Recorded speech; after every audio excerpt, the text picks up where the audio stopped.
तुकाराम तुकाराम तुकाराम तुकाराम तुकाराम तुकाराम तुकाराम तुकाराम तुकाराम तुकाराम तुकाराम तुकाराम तुकाराम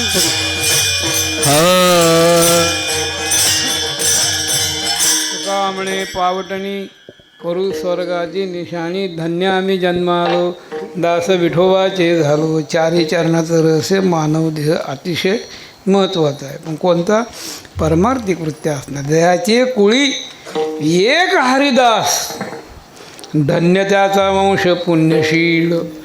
किंवा जन्मने ज्याची कुळी एक हरिदास धन्य त्याचा वंश पुण्यशील. नाम ज्ञानदेव म्हणे नाम जपा परंपरा त्याची कुळशील. असा हा मानव देहाचं महत्त्व आहे. अशा घराण्यामध्ये उत्सव मूर्ती असणारे बापूसाहेब त्यांचा काय चाललेला आनंद सोहळा. पांडुरंगाच्या चरणी एवढी विनंती ना दीर्घायुष्य प्राप्त व्हावं, आरोग्य प्राप्त व्हावं आणि त्यांनी जे काही मागं कामं केली यापेक्षा पुष्टपूर्ण खूप मोठी मोठी कामं केली बापूसाहेबांनी. देऊ संस्थानचे अध्यक्ष असताना त्याच वर्षी माझ्या इथे जे मोठा कार्यक्रम होता आणि त्यांना मी कीर्तनाला सांगितलं होतं. कुठून लांब अध्यक्ष म्हणले की त्याच्या पाठीमागं ज्याच्या अंगी मोठे पण त्या यातना कठीण. कुठं जे ते शताब्दीचं वर्ष कार्यक्रम हे ते तेवढ्या घाईतनं करत अध्यक्षाचा हे विशेष आहे महाराज. हे सगळ्याला सारखं धरणं. माझ्यासारख्याचं आमंत्रण त्यालाही तेवढंच महत्त्व आणि इतरांना आमंत्रण त्यालाही तेवढंच महत्त्व. म्हणून तर निळोबाराय सांगतात अध्यक्ष हे त्याचे नाव त्याचे नाव अध्यक्ष हे त्याचे नाव अध्यक्ष हे त्याचे नाव जाणे भाव सकाळचा जाणे भाव सकाळचा जाने भाव सकळाचा जाने भाव सकळाचा जाणे भाव सकळाचा जाने भाव सकळाचा.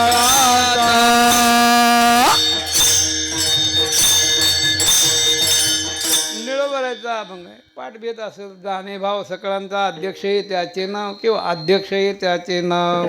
आमचा पाठ जाणे भाव सकळांचा असं अध्यक्षपद त्यांनी भूषवलं. त्यांच्या कारकिर्दीत मोठी मोठी कामं झाली. अजून पंढऱ्या करून घेणार ते अजून काही म्हाताऱ्यात काय ती दिसायला अजून कसे वाटतं कुणाला 65 शक्यच नाही. अजून पुष्कळ त्यांच्या हातनं कामं भगवंताने करून घ्यावी, त्यांना शक्ती द्यावी आणि त्याच्याबरोबर भक्ती करून घ्यावी, परमार्थ करून घ्यावा. घराण्याचं जे ते असणारं जे काही सेवा आहे ती सेवा त्यांच्या हातनं करून घ्यावी अशी शुभ कामना देवाच्या चरणी विनंती करून सेवेला पूर्णविराम देतो. तुका म्हणे पावटणी करू स्वर्गाची निशाणी धन्य आम्ही जन्म आलो हा सर विठोबाची 2 मिनटामध्ये नामदेवरायचा आशीर्वाद म्हणून बापूसाहेबांना जे आम्ही काही श्रीफळ देणार आहे त्याचा स्वीकार करावा आणि मग जय विठ्ठल करण्यात येईल. या महाराज. कारभारी मठ पंढरपूर